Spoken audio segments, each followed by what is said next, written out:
Class లో December prelims mains కొత్త class start అవుతుంది. ఈ నెంబర్ కి కాల్ చేసి రిజిస్టర్ అవ్వండి. లిమిటెడ్ సీట్సే ఉన్నాయి. తెలంగాణలో దొంగలు రెచ్చిపోతున్నారు. ఏమాత్రం భయం లేకుండా చోరీలు చేస్తున్నారు. అడ్డొస్తే దాడులకు కూడా తెగబడుతున్నారు.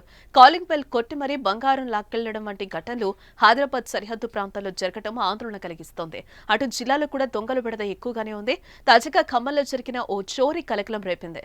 ఖమ్మం 2వ పట్టణ పోలీస్ స్టేషన్ పరిధిలోని ఆర్టీఓ కార్యాలయం ఎదుట వీధిలోని ఓ అపార్ట్మెంట్లో ఓ దుండగుడు భారీగా నగదు బంగారం అపహరించాడు.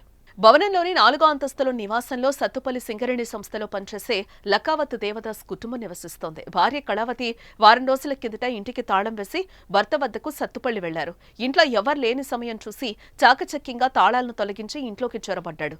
సుమారు 40 తులాల బంగారం, 58 తులాల వెండి అపహరించి వెళ్లిపోయాడు. శనివారం ఉదయం తలుపు తాళం పగలగొట్టి ఉండడం గమనించిన పక్కింటి వారు యజమానికి సమాచారం అందించారు. దీంతో వెంటనే వారొచ్చి సీసీ కెమెరాలను పరిశీలించగా యువకుడు చోరీకి పాల్పడినట్లుగా గుర్తించారు. బాధితుల ఫిర్యాదు మేరకు ఖమ్మం 2 టౌన్ పోలీసులు కేసు నమోదు చేసి దర్యాప్తు ప్రారంభించారు. ఇదే భవనంలోని మొదటి అంతస్తులో మరో నివాసంలోనూ దుండగుడు చోరీకి ప్రయత్నించినా ఏం లభించలేదని తెలుస్తోంది.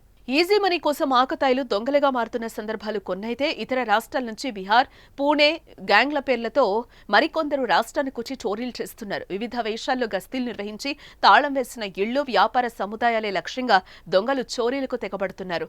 ముందు రెక్కి నిర్వహించి రాత్రుళ్లు చోరీలకు పథకరచన చేస్తున్నారు. దొంగతనాలు ఆట కట్టించాలంటే పట్టణంలో రాత్రి వేళ పోలీస్ గస్తీ ముమ్మరం చేయాలని పట్టణ ప్రజలు కోరుతున్నారు.